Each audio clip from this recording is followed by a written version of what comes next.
नमस्कार आप सभी को। यू आर वेलकम कोयले सिस्टर सेंटर पर। तो आज की इस वीडियो में हम लोग देखेंगे कि जैक बोर्ड क्लास 10 का मैथ का एमसीक्यू टाइप प्रश्न उत्तर और जो आप लोग का एग्ज़ाम होगा इसका 16/2/2024 को होगा। और ये बहुत ही वेरी वेरी इंपॉर्टेंट प्रश्न सब हम लिए हैं। दिन भर इसके लिए हम जो सवाल है उसको सिलेक्ट करते गए, चुनते गए। पूरा किताब में आप लोग का 15 गो चैप्टर है और 15 गो पार्ट में से सिर्फ आप लोग का 30 को सवाल आएगा। तो इसलिए मैंने जो लिया है वो बहुत ही इंपॉर्टेंट है। ठीक है, वीडियो को पूरा देखना, अच्छा से समझना। कुछ नहीं समझ में आता है व्हाट्सएप नंबर दिया हुआ रहता है। ठीक है, व्हाट्सएप नंबर आप लोग को दिया हुआ रहता है। उसके साथ साथ अगर आप लोग को कुछ डाउट होता है तो व्हाट्सएप में बात कर सकते हैं, फ़ोन नंबर में डायरेक्ट बात कर सकता है। अगर आप लोग को आंसर नहीं पता है तो मैं लिख के दे दूँगा। ठीक है, पीडीएफ बना के दे दूँगा। लेकिन समझना है, मैथ है, इसमें गलत कुछ नहीं लिख सकता है। इसमें जो कुछ लिखना है सही लिखना है। ये सोशल साइंस का एग्ज़ाम नहीं है कि आप कुछ भी लिख के आ गया पास हो जाएगा, नहीं होगा। तो इसलिए कम से कम एमसीक्यू टाइप अच्छा से बनाना, ये आसानी से बनेगा। और मैं आप लोग को इतना उम्मीद दिलाता हूँ कि एमसीक्यू टाइप आप ठीक से कर लीजिए। ठीक है, आपको कोई दिक्कत नहीं होगा मैथ परीक्षा में पास करने में। अगर आपने साल भर में कभी भी मैथ नहीं बनाया तो आपको मैथ आना चाहिए कि किस प्रकार से होता है। आप ये वीडियो देख लीजिए। और मैंने अभी इसके बाद लगातार कम से कम 7-8 को वीडियो अपलोड करेंगे। तो ये वीडियो सब देख लेना आप आराम से। अगर सब बना लेते हैं, समझ लेते हैं, तो मैं आप लोग को यकीन दिलाता हूँ लगभग आपका 80 में से 70 नंबर आएगा। ठीक है, 80 में से 70 आएगी, गारंटी है मेरी तरफ से। तो चलिए वीडियो को शुरू करते हैं। उससे पहले आप लोग से एक रिक्वेस्ट है, अगर आपने मेरे इस यूट्यूब चैनल का अभी तक सब्सक्राइब नहीं किया तो प्लीज़ चैनल को सब्सक्राइब कर लेना, क्योंकि सब्सक्राइब करने में आप लोग को पैसा नहीं लगता है। और वही हम लोग को ये वीडियो बनाने में दिन भर मेहनत करना पड़ता है, पढ़ना पड़ता है, उसको लिखना पड़ता है, फिर से उसको समझना पड़ता है, फिर जाके आप लोग को समझाना पड़ता है, तब जाके ये वीडियो कंप्लीट होता है।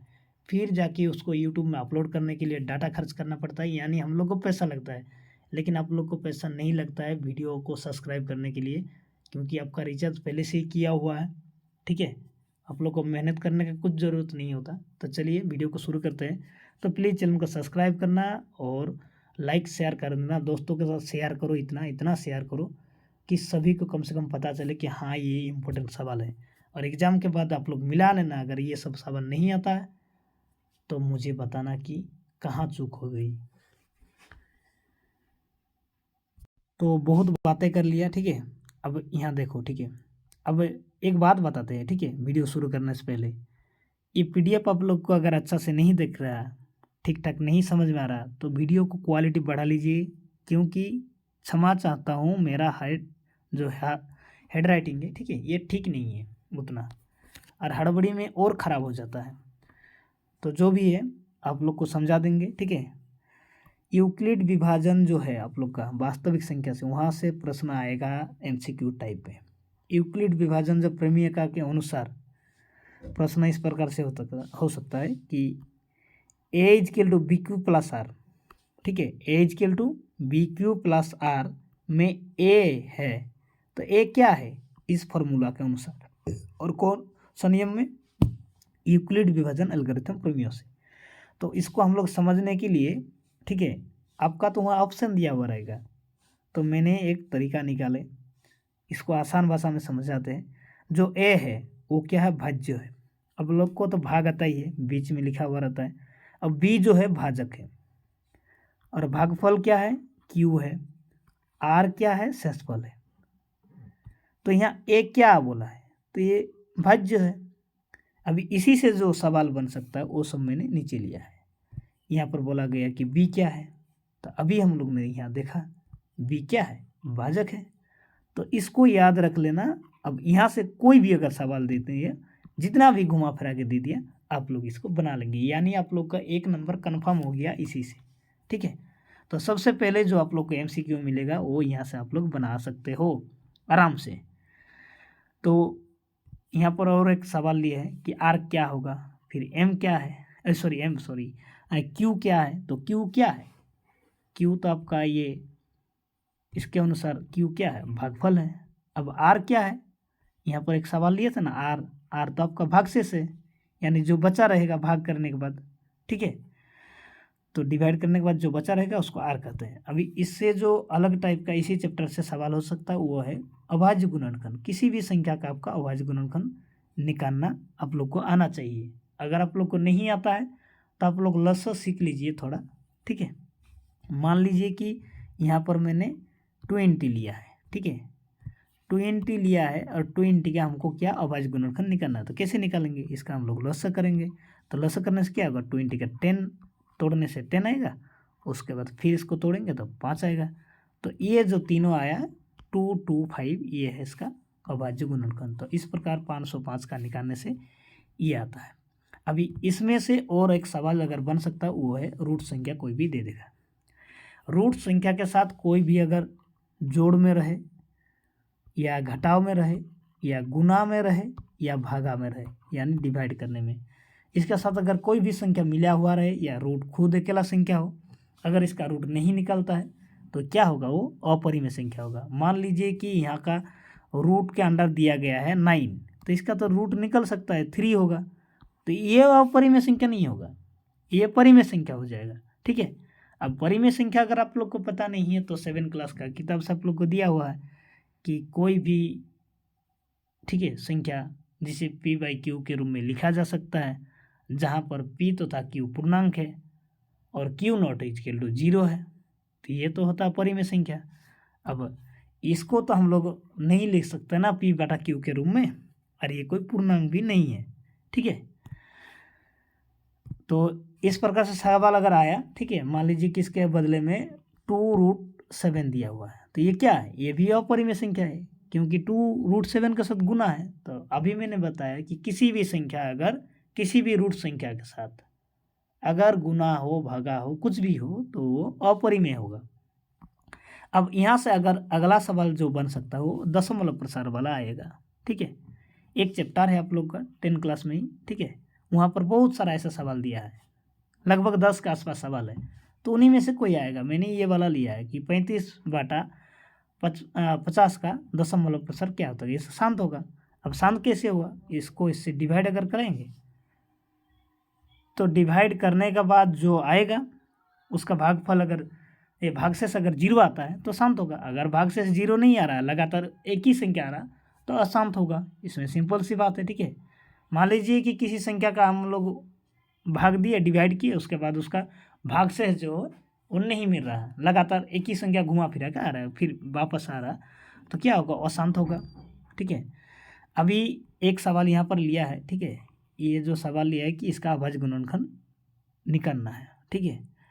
तो इसका अभाज्य गुणनखंड निकालने से ये जो लिया गया है ये गलत है, ठीक है। यहाँ पर सवाल में लिखा हुआ था कि अभाज्य गुणनखंड नहीं है, तो ये मैंने नहीं लिखा है, ठीक है। यहाँ पर लिखा है कि अभाज्य गुणनखंड नहीं, तो 120 का निकालने से कितना होगा, अभी निकाल देते हैं, चलिए देख लेते हैं।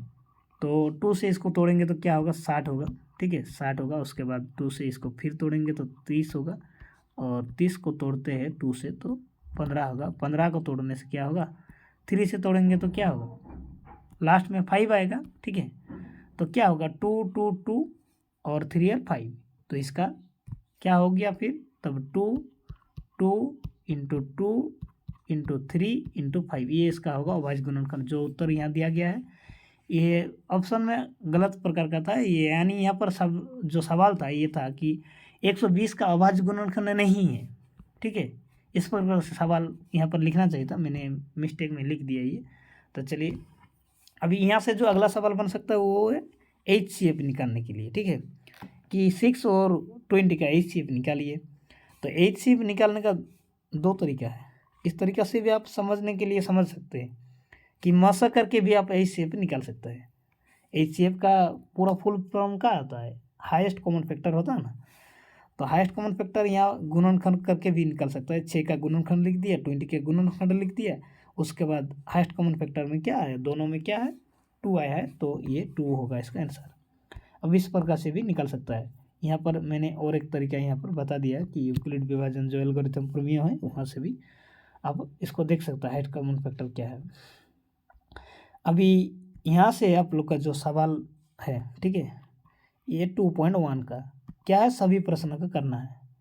तो 2.1 का सभी प्रश्न कैसे करना है, वो चलिए सब प्रश्न सब आप लोग को दिखा देते हैं। तो जो 2.1 में जो सवाल है इस प्रकार से है, ठीक है। यहाँ पर आप लोग को दिखने में अगर दिक्कत होता है तो वीडियो को क्वालिटी बढ़ा लीजिए, ठीक है। 2.1 में इस प्रकार का आप लोग का सवाल है कि शून्यक निकालना है, ठीक है। तो अगर इस प्रकार का दिया हुआ रह गया तो इसका कोई शून्यक नहीं होगा। पी एक्स का मान यहाँ क्या होगा, पी एक्स का मान 0 होगा, क्योंकि एक्स जो अक्ष है उसको कटा ही नहीं है। अब यहाँ क्या होगा, यहाँ पी एक्स का मान 1 होगा, तो पी एक्स का शून्य क्या होगा, 1 होगा, क्योंकि एक्स अक्ष को एक ही बार कटा है। यहाँ पर क्या होगा, 1 2 3 होगा, ठीक है। तो इस प्रकार से सवाल आएगा, इसको आप लोग आराम से कर लेना। ये सबसे आसान प्रश्न होता है, आप लोग को सबसे पहले 1 नंबर दिलाने वाला प्रश्न यही है। बिना कोई मेहनत पी एक्स का मान 0 होगा, 1 होगा, 2 होगा, 3 होगा। यहाँ से एक प्रश्न आएगा ही आएगी, एक कन्फर्म है, 200% नहीं, 1000% गारंटी के साथ मैं कह रहा हूँ ये आएगा, ठीक है। अब आगे जो प्रश्न होगा 2.1 का आगे, वो चलिए हम लोग देख लेते हैं। अब 2.1 के आगे जो है वो है 3.1, ठीक है, प्रश्नावली 3.1, और बहुत ही इम्पोर्टेंट ये चैप्टर है। यहाँ से आप लोग का MCQ टाइप प्रश्न आएगा ही आएगा। तो इसका क्या करना है, देखिए आप लोग का मैथ का जो किताब है ना, 51 नंबर पेज में चल जाइए, वहाँ एक सारणी दिया हुआ है, चलिए उसको भी दिखा देते हैं। तो ये जो आप लोग का अभी स्क्रीन पे जो सारणी दिख रहा है ना, ये आप ही लोग का किताब का है, ठीक है। 3.4 सारणी है, 51 नंबर पेज में है, सरकारी जो किताब है आप लोग के पास 10 क्लास का NCERT वाला, उसी में दिया है। NCERT का नहीं, JCERT का है। तो इसका जो नियम है ना, ये आप लोग को याद रखना है। क्या याद रखना है कि जब ए वाला स्थिति आता है, ठीक है, कि A1/A2 not equal to B1/B2, तो क्या होगा, ये प्रतिच्छेद करती हुई रेखा है, और क्या होगा, केवल एक ही होल होगा, अद्वितीय, ठीक है। इसको याद रखना है, ये सवाल में आ जाता है कि केवल एक ही हल है, अद्वितीय। जब स्थिति इस प्रकार से हो जाता है कि तीनों बराबर रहता है, A1/A2, B1/B2, C1/C2, तो अपरिमित रूप में अनेक होल होता है, अपरिमित रूप में अनेक होल होता है इस प्रकार रहने से, ठीक है। और यहाँ क्या है ना, ये समतापी रेखा है, ठीक है, समपति रेखा है। अभी अगर स्थिति इस प्रकार से दिया हुआ रहेगा समीकरण का स्थिति कि A1/A2 is equal to B1/B2 not is equal to C1/C2, तो क्या होगा, समांतर रेखा होगा। समांतर रेखा यानी कोई हल नहीं होगा। तो ये तीनों स्थिति याद रख लेना, ये बहुत ही इंपॉर्टेंट ये है। यहाँ से आप लोग का एक सवाल होगा, ठीक है। अब आगे जो सवाल होगा चलिए उसको देख लेते हैं। अभी हम लोग ने क्या देखा, 3 नंबर से जो सवाल होगा उसको हमने देख लिया। अब अगला जो सवाल है आप लोग का नेक्स्ट इसी में इस प्रकार से आ सकता है। किस प्रकार कि कोई रैखिक समीकरण का युग्म दिया हुआ रहेगा, ठीक है। मान लीजिए यहाँ पर ये वाला दिया हुआ है, ठीक है, कि 2x + y = 5, और एक दिया है कि 3x + 2y = 8। तो इसका आंसर क्या होगा, x = 2 होगा और y = 1 होगा, ठीक है। तो इस प्रकार से समीकरण हल करके आप लोग ये बना सकते हैं। अब अगला जो सवाल होगा पार्ट नंबर 4, द्विघात समीकरण, ठीक है। आप लोग का जब पार्ट नंबर 4 है, चैप्टर नंबर 4, वहाँ से जो द्विघात समीकरण है वहाँ से सवाल होगा। अब द्विघात समीकरण का क्या क्या सवाल आएगा, तो जो मैंने बता रहा हूँ इसको पहले आप ध्यान से देख लीजिए। फिर से कह रहा हूँ वीडियो का क्वालिटी बढ़ा लीजिए, क्योंकि ये लिखा आप लोग को ठीक से नहीं दिखाई देगा शायद, ठीक है। और किसी को अगर दिखाई दे रहा है तो बहुत अच्छी बात है। तो द्विघात समीकरण कब होता है, जब कोई द्विघात बहुपद शून्यों के बराबर होता है तब उसे द्विघात समीकरण कहते हैं। शून्यों के बराबर जब होता है कौन सा बहुपद, ठीक है, द्विघात बहुपद, उसका जो ये है ax² bx + c होता है, ax² bx + c होता है, ये है द्विघात बहुपद, ठीक है। जहाँ पर a x² का गुणांक है, किसका गुणांक है, a x² का, b क्या है, x का गुणांक है, और c स्थिर पद है। अब इसमें और एक तो फॉर्मूला बनता है या सूत्र बनता है, d = क्या होता है, b²/4ac, इसका बहुत काम आने वाला है, ठीक है। अब लॉन्ग जो प्रश्नोत्तर होगा आप लोग का, यानी जो लॉन्ग यानी 2 मार्क का या 3 मार्क का या तो 6 मार्क का जो सवाल आता है यहीं से आता है, ठीक है। ये वाला फॉर्मूला याद कर लेना कि d = b²/4ac होता है। अब यदि द्विघात समीकरण का मूल अल्फा एवं बीटा, तो क्या होता, alpha is equal to minus B plus root D बटा 2 होता है, और beta is equal to minus B minus root D by 2a होता है। ये फॉर्मूला सब है। अब निम्नों में से कौन सा द्विघात समीकरण है, ये आप लोग को बताना है। इस प्रकार सवाल 2023 में आया है, यही सवाल है, ठीक है, आया था, ऑप्शन में दिया हुआ था, ठीक है। तो इसको कैसे करना है, देखिए इसको सॉल्व करना है, a प्लस बी के होल स्क्वायर में इसको तोड़ना है, और इसको जैसे तैसे इधर कर देना है, तो कोई दिक्कत नहीं।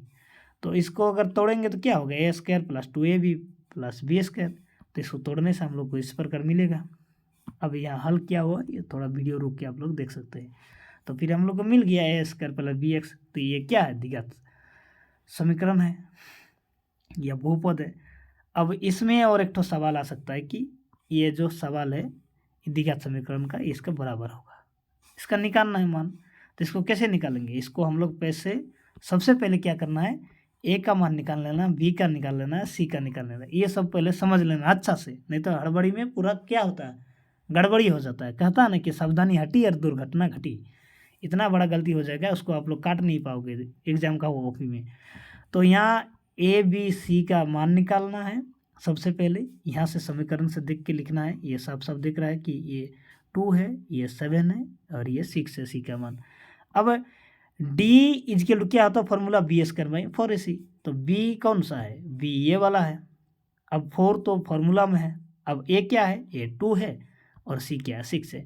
तो इसी को लिखना है, बी का मान -7 है, तो -7 का स्क्वायर कर दिया, -4 × 2 × 6 होगा, क्योंकि ए का मान 2 है और इसका मान ये है। तो इसको कैलकुलेशन करने से क्या होगा, अब इसका स्क्वायर करने से क्या होगा, माइनस हट जाएगा, तो 7 गुना करने से क्या होता है, 49 होता है, 7 × 7 तो 49 होता है, यानी उसके बाद इसको गुना करने से 48 मिलता है, तो ये घटाने के बाद क्या आएगा, 1 आएगा। तो इस प्रकार से आप लोग का ऑप्शन में ये 1 रहेगा, ठीक है। इसको समझाने के लिए मैंने बता दिया। अभी जो आप लोग का जो सवाल हो सकता है वो पार्ट नंबर 5 से, ठीक है। तो पार्ट नंबर 5 में क्या है, समांतर श्रेणी है। अब समांतर श्रेणी में बहुत मज़ेदार सवाल सब आता है, बहुत मजे का बात है। समांतर श्रेणी का प्रथम पद का ए करता है और डी को सार्वंतर कहता है, ठीक है।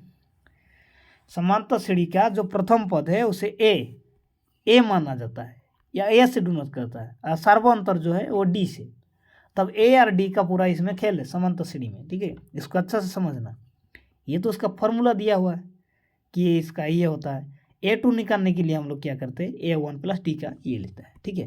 और D कहाँ से मिलता है, D कहाँ से मिलता है, तो D इजकल टू क्या होता है कि A2 - A1 होता है। अब A1 और A2 का मान दिया हुआ रहता है प्रश्न में, कोई दिक्कत नहीं है। अभी आप लोग को अगर नहीं समझ में आ रहा तो बताइए, या तो कमेंट कीजिए या तो व्हाट्सएप में मैसेज कीजिए कि समझ में नहीं आ रहा।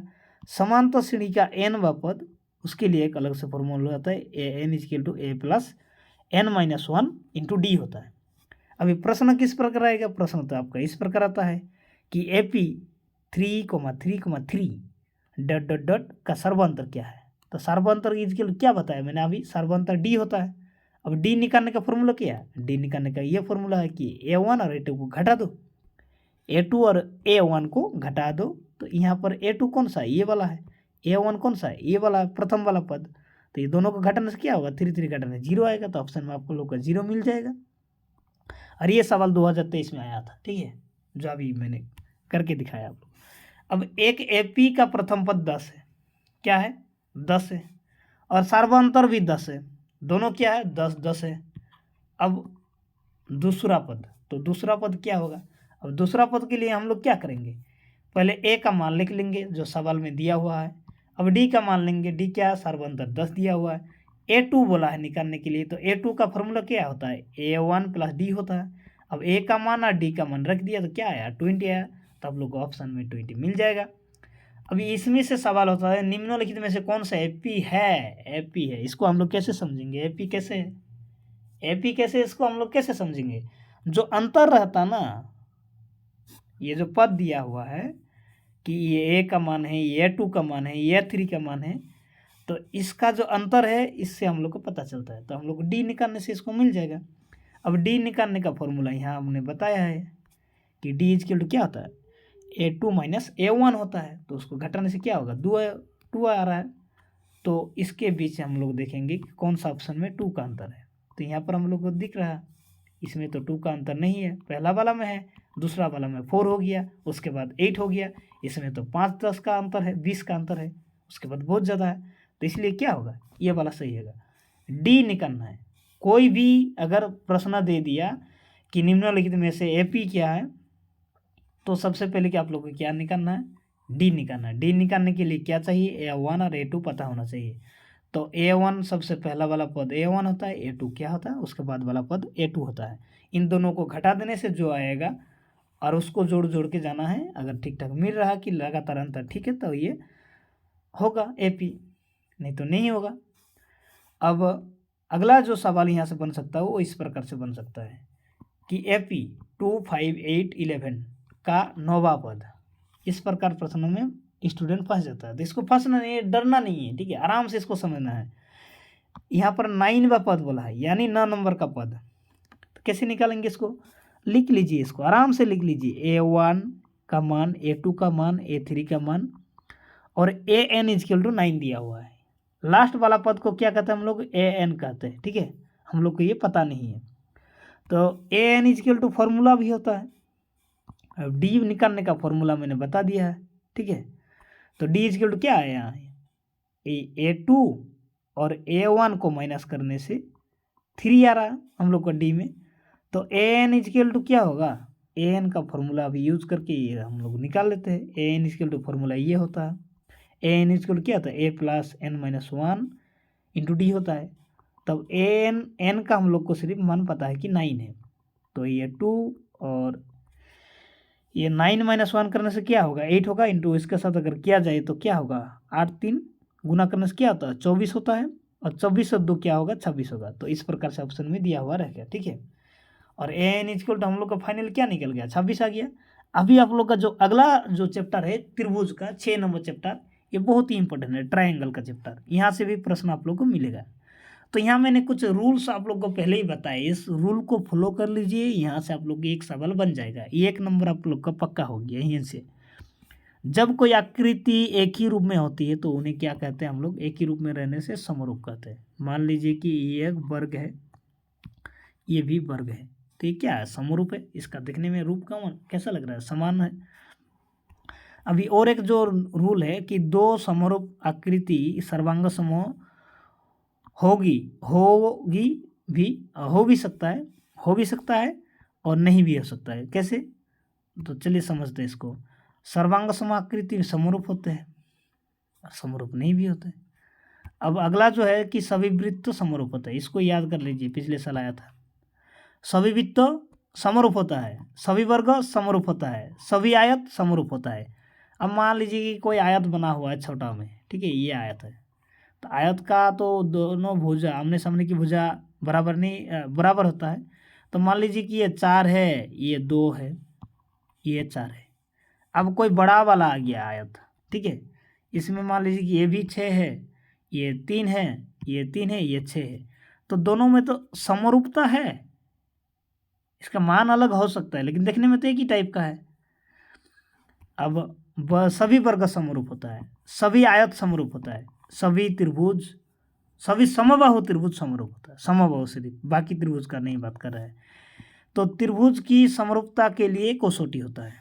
अब कसौटी क्या होता है, ए कसौटी भी होता है, अर्थात दोनों त्रिभुज का समानुकोणिक, जो प्रेमी आप लोग का किताब में देखिए, प्रेमी क्या है 6.3 में, उसके हिसाब से ही ए कसौटी होता है, ठीक है। अब एस कसौटी भी हो सकता है, इसके लिए हम लोग सवाल भी देखेंगे जो प्रेमियो 6.4 में दिया हुआ है, यानी साइड से भी समानुपाती हो सकता है। अब इस प्रकार से भी हो सकता है कि साइड एंगल साइड, अर्थात दोनों त्रिभुज में 2 भुजाएं और एक समानुपाती, उनके बीच भी बराबर हो सकता है, प्रेमियो जो 6.5 में दिया गया है। अब यहीं से एक और बात करते हैं कि समरूपता एक कसौटी है जो ए से भी होता है, यानी 2 से भी, 2 ए रहने से भी हो जाता है।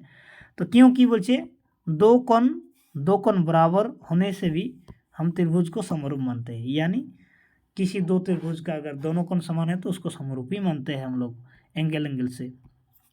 अभी ये तो सभी वर्ग समरूप होता है, ठीक है, ये तो अभी बता दिए। अभी इसमें सवाल आता है इस प्रकार से कंफ्यूज करने के लिए कि ABC सर्वांग समोह त्रिभुज DEF और BC अनुपात EF का मान दिया है जो 5:3 है, तो इसका क्या होगा? इसका जो अभी बढ़ेगा तो 3 3 9 होता है और 5 5 25 होता है गुना करने से, तो ये होगा इसका सटीक आंसर। अब समरूप दिया हुआ है, इसमें तो कोई दिक्कत नहीं होना चाहिए। यहाँ सवाल क्या बोला था? एरिया त्रिभुज ABC और अनुपात एरिया त्रिभुज DEF, तो इस प्रकार का अनुपात ये इसका आंसर होगा, ठीक है। अभी सवाल इस प्रकार से भी आता है, दो त्रिभुज आप लोग के पास दिया हुआ रहेगा, यहाँ लिखा हुआ है प्रश्न में आकृति में समरूप है, आपको बताना है कि इसमें कौन सा रूल में समरूप हुआ है। तो यहाँ देख सकते हैं कि यहाँ 3 है तो यहाँ 6 है, यानी ये 2 समरूप है। यहाँ 5 है तो यहाँ 2.5 है, ये भी समरूप है। यहाँ 2 है तो यहाँ 4 है, तो ये किससे हुआ? ये तीनों जो दिख रहा है हम लोग को क्या है? ये दोनों त्रिभुज के अंदर ये क्या है? ये साइड है, यानी भुजा है, तो साइड को सोटी से समरूप है ये। अब अगला जो यहाँ से सवाल है कि क्या सभी त्रिभुज समरूप होते हैं? तो समबाहु या समद्विबाहु? हाँ, होते हैं, ठीक है। तो सभी वृत्त होते हैं क्या? सर्वांग सम होते हैं या समरूप होता है? अभी पढ़ाया कि सभी वृत्त समरूप होता है। वृत्त क्या है? वृत्त ये है, ठीक है, हम ये वाला फिर बना दिया, फिर इसके बाद बहुत बड़ा वाला बना दिया, तो ये तीनों देखने में क्या समरूप है, एक ही आकार का रूप है, साइज में बड़ा छोटा है। अब अगला जो पाठ है आप लोग का 7 नंबर पाठ है, ठीक है। 7 नंबर पाठ क्या है? निर्देशांक ज्यामिति का पाठ है, बहुत ही इंपॉर्टेंट चैप्टर है। अब मूल बिंदु का निर्देशांक क्या होता है? तो मूल बिंदु का 0 होता है, ये जो बीचों बीच ये मूल बिंदु होता है, यहाँ का मान क्या होता है? 0 होता है चारों तरफ से। दो अक्षों के प्रतिच्छेदी बिंदु को कहते हैं मूल बिंदु कहते हैं, जहाँ प्रतिच्छेदी मतलब ये जो काट किया ये वाला जगह को मध्य बिंदु या मूल बिंदु कहते हैं। अभी यहाँ से जो एक सवाल बनता है ये अलग प्रकार बनता है कि बिंदुओं x1 और y1 के बीच की दूरी, तो ये वाला फॉर्मूला तब यूज होता है कि x2 minus x1 whole square plus y2 minus y1 whole square root under के अंदर। अब अगला जो यहाँ से प्रश्न है वहाँ का जो फॉर्मूला ये दिया गया कि A कोई पॉइंट है और B कोई पॉइंट है, इसका मध्य बिंदु क्या होगा? तो ये वाला फॉर्मूला हम तब यूज करेंगे। अब प्रश्न यहाँ से आता है कि प्रश्न में बिंदु में दिया गया है बिंदु -3, 2 तो था 2 - 5 के बीच की दूरी ज्ञात कीजिए। तो इसका बीच की दूरी हम लोग कैसे निकालेंगे? यहाँ पर निकाला हुआ है, हम लोग निकाले है। तो A और B कोई पॉइंट है, इसका मान लिख देना है। मान लिख के इसमें कन्फ्यूज होने वाला बहुत सारी बात है कि ये होता है x1, ये होता है x2, इसको समझ लीजिए, यहाँ पर लिख लेना है x1 x2 लिख लेना है, y1 y2 लिख लेना है, ये y1 है, ये y2 है। अब इसको क्या करना है? AB का दूरी निकालना है। अब फॉर्मूला में हम लोग बैठा दिया, ठीक है। तो बैठाने से क्या हुआ? 2 माइनस फिर होल का पूरा ये है, तो इस प्रकार से इसको सॉल्व करने से हम लोग को क्या मिल रहा है? तो इसको सॉल्व करने से हम लोग को √47 मिल रहा है, ठीक है। तो ये हो गया AB का दूरी। अब ये संख्या नहीं भी आ सकता है, सवाल में दूसरा भी सवाल आ सकता है, यानी डिजिट को चेंज कर दिया तो उसी टाइप का आएगा। अभी लास्ट में जो इस वीडियो का हम लोग बात करेंगे, वीडियो बहुत लंबा चौड़ा हो गया, ठीक है, आधा घंटा के आसपास हो गया। अभी और ऐसी वीडियो में हम लोग बात नहीं करेंगे। 8 नंबर के चैप्टर का बात करके जो बहुत ही इंपॉर्टेंट है और बहुत ही आप लोगों को कन्फ्यूज करता है, यही चैप्टर त्रिकोणमिति बहुत ही कन्फ्यूज करता है स्टूडेंट को। तो इसको हम लोग इतना आसान भाषा में समझेंगे, आज के बाद आप लोगों को कभी दिक्कत नहीं होगा त्रिकोणमिति में। तो चलिए इसको पहले समझ लेते हैं। तो ये है चार्ट, एक त्रिभुज जिसका ये BH है, नीचे वाला को B कहते हैं, इसको हम लोग P कहते हैं। तो sine theta equal to student भूल जाता है P/H होता है ना B/H होता है। तो इसको यहाँ देख लीजिए आराम से, परीक्षा से पहले जितना बार हो देखना है वीडियो को देख लीजिए, ठीक है। तो sine theta equal to P/H होता है, cos theta equal to B/H होता है, tan theta equal to P/B होता है, और cosec theta equal to H/P होता है, sec theta equal to H/B, और कॉट थीटा इक्वल टू क्या होता है? B/P होता है। अब ये सब सवाल कन्फ्यूज़ करता है, कब क्या होता है भूल जाते हैं आप लोग। तो ये तो कन्फ्यूज़ करने वाला ही, उसके साथ साथ और भी कुछ सवाल लिया गया है, जैसे कि cosec theta is equal to 1/sin theta होता है, ठीक है, और cosec theta into sine theta बराबर 1 होता है। तो ये सब जो फॉर्मूला है ये सब आप लोग को याद रखना है। Sec theta is equal to क्या होता है, sec theta is equal to 1/cos theta होता है, तो sec theta into cos theta बराबर 1 होता है। अब tan theta is equal to क्या होता है, tan theta is equal to 1/cot theta होता है। अब इसका और भी होता है, ठीक है, tan theta is equal to sine theta भी कॉस थीटा भी होता है। ये दोनों एक ही टाइप का दिख रहा है कि tan theta is equal to 1/cot theta भी होता है, sine theta by cot theta भी होता है। तो tan theta into cot theta is equal to बराबर क्या होता है, 1 होता है, और cot theta is equal to क्या होता है, कॉस थीटा, ठीक है, cot theta is equal to क्या होता है, sine theta by cot theta होता है। अब लास्ट जो यहाँ पर और 2-3 जो फॉर्मूला है कि साइन थीटा प्लस आपका हो गया साइनस के थीटा प्लस कॉसस के थीटा बराबर 1 होता है। तो साइन थीटा इजकल टू इस प्रकार भी होता है कि ये भी होता है कि sine theta is equal to root under 1 minus cos का थीटा। इसके अलावा cos theta is equal to 1 minus sine का थीटा भी होता है रूट अंडर में। अब sec theta minus tan theta square बराबर 1 होता है।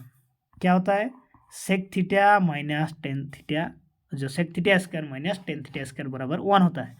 अब सेक थीटा इजकल टू क्या होता है, sec theta is equal to root under 1 plus tan theta square होता है, और tan theta square is equal to क्या होता है, tan theta square is equal to root under sec theta square minus 1 होता है। अब लास्ट में इसी का और एक ये है, उसके बाद हम लोग चार्ट देखेंगे, चार्ट को बहुत आसानी से भाषा में समझेंगे। Cosec square theta minus cot square theta बराबर 1 होता है। अब यहाँ देख लीजिए लास्ट वाला है कि कोसेक स्क्वायर थीटा इसके लिए क्या होता है, plus cot square theta root under होता है, और कॉट थीटा इसके लिए क्या होता है कि root under cosec square theta minus 1, तो ये होता है। अभी यहाँ पर सबसे ज़्यादा आके कन्फ्यूज होता है कि इतना बड़ा चार्ट को कैसे याद रखें, साइन 30 का मान कितना है, साइन 60 का मान कितना है, अरे टेन 30 का मान कितना है, वो कुछ भी कन्फ्यूज नहीं होना है। अब इस वीडियो को थोड़ा देख लीजिए, ध्यान से देख लीजिए, अगर माइंड आप लोग का डाइवर्ट हुआ है तो थोड़ा रिलैक्स हो जाइए और इसको समझते हैं। एक बार समझ लीजिए, एग्जाम में कभी आप लोग कन्फ्यूज नहीं होंगे इसके लिए। अब देखिए क्या होता है कि साइन 0 डिग्री का मान निकालना होता है, 30 का मान, 45 का, 60 का मान और 90 का मान। तो ये सब मान कहाँ से आया, इसको हम लोग पहले निकालना सीखेंगे कि कैसे हम लोग मान लेंगे कि साइन 0 डिग्री का मान 0 होता है, 30 का मान 1/2 होता है। तो इसको एक काम कीजिए, यहाँ पर मैंने लिख के रखा है, इसको सीरियली कर दीजिए, 0 1 2 3 4 हो गया, ये 4 है। अब क्या करना है, इसको यहाँ पर जो लिखा हुआ है ये 0 है, तो 0/4 करना है, उसको रूट अंडर में लेना है। यहाँ क्या है, यहाँ लिखा है कि 1/2 है, ठीक है, 1/2 है, तो ये हम लोग सॉरी 1/2 इसका मान निकाला है, तो यहाँ क्या है सीरियल में 1 है, तो 1 को क्या करना है, 4 से भगा देना है और रूट अंडर में लेना है, तो ले लिया। यहाँ क्या है 2 है, तो 2 को क्या करना है, 2/4 करना है, 4 से भगा देना है, इसको रूट अंडर में लेना है। अब 3 को भी उसी प्रकार करना है, 4 को भी उसी प्रकार। अब इसको सॉल्व करना है। अभी देखिए 0 को क्या आएगा, 0 आएगा, ठीक है। अब 1 का तो रूट क्या होता है, 1 ही निकलता है, 4 का क्या होता है, 2 निकलता है, 4 का रूट क्या निकलता है, 4 का रूट 2 निकलता है, यानी 1/2 हो गया। अभी इसका जो रूट निकालेंगे हम लोग तो क्या होगा, इसको काटेंगे तो 1/2 होगा, तो 1 का तो 1 निकल गया रूट से, लेकिन 2 का नहीं निकलता है ना, तो √2 हो गया। अब उसके बाद जो सवाल है कि √3/4, देखिए √3 का कोई निकाल नहीं सकता, वो पॉइंट में आएगा, ठीक है, बहुत लंबा चौड़ा आएगा, निकल तो जाएगा। तो √3 को हम लोग जैसे वैसे ही रख दिया और 4 को निकाल दिया। 4 का रूट क्या होता है, 4 का रूट 2 होता है। अब लास्ट में जो सवाल है कि 4√4, तो यहाँ पर सीरियल में हम लोग का 4 है, यानी 4 से हम लोग सभी को भगा दिए, तो 4 कट गया, 1 हो गया, तो रूट अंडर 1 का क्या आएगा, 1 ही आएगा। तो ये अगर आ गया आप लोग को निकालना, कैसे निकाला आप लोग को समझ में आ गया, वीडियो को दोबारा देख लीजिए, स्किप करके दोबारा फिर से शुरू करके देख लीजिए। अब ये वाला पहला वाला अगर आ गया तो आप लोग का सब कुछ बन गया, यही है सबसे मज़ा। इसको किसी भी तरह आप लोग ने निकाल लिया तब आगे बन जाएगा। इसको क्या करना, उल्टा करना है, यहाँ से यहाँ आएगा। किस प्रकार आएगा इसको देख लीजिए, 1 यहाँ लिखा हुआ है, ठीक है। अब इसके बाद यहाँ से शुरू होता है, ये यहाँ लिखा हुआ है। तो इसी प्रकार से आप लोग को समझना है, ठीक है। जैसे कि मैंने बताया ना कि पूरा उल्टा लिखना है, तो यहाँ इसको यहाँ से लिखना है। अब लास्ट वाला जो है 0 है, तो ये 0 यहाँ पर होगा, तो पूरा पलटा देना है, ठीक है। पूछ को पूरा मुँह से जोड़ देना है, ठीक है, इस प्रकार से। अब ये अगर बन गया दोनों लाइन, ठीक है, कि ये दोनों लाइन हम लोग का बन गया, ठीक है, ये दोनों लाइन बन गया। अब क्या करना है, नीचे वाला से ऊपर वाला को भागा देना है। अब भागा जैसे देंगे तो 1 से इसको भागा देंगे तो क्या होगा, 1 से 0 को भागा देंगे तो क्या होगा, 1 गुना 0 करने से 0 मिल जाएगा, ठीक है। तो क्या होगा यहाँ पर, इसलिए 0 हुआ, tan थीटा का मान 0 डिग्री का मान 0 है। अब यहाँ समझने के लिए कन्फ्यूज मत होना, ये दोनों को भगा देना है, ठीक है। क्या करना है, ये दोनों को भगा देना है। अब इसको भगा देने के लिए क्या करना है, देखिए, या नीचे का 2 और इसका नीचे का 2 कट जाएगा भगा देने से, तो क्या बचेगा यहाँ पर 1/√3 बचेगा। कैसे कटेगा, यहाँ पर मैंने करके रखा है, ठीक है, इसको देख लीजिए। तो भागा इस प्रकार से होता है। अब भागा जैसे देंगे ना, तो 1/2 है मान लीजिए, तो ये भागा में है, तो इसको चेंज करने से क्या होगा, गुना में आ जाएगा। यानी गुना में आएगा तो तले जो नीचे का है वो ऊपर चल जाएगा, ठीक है, और नीचे ऊपर का जो है नीचे आएगा, तो ये दोनों कट गया, यानी बचा क्या, 1/√3 बचा। तब 1/√3 होता है tan 30 डिग्री का मान।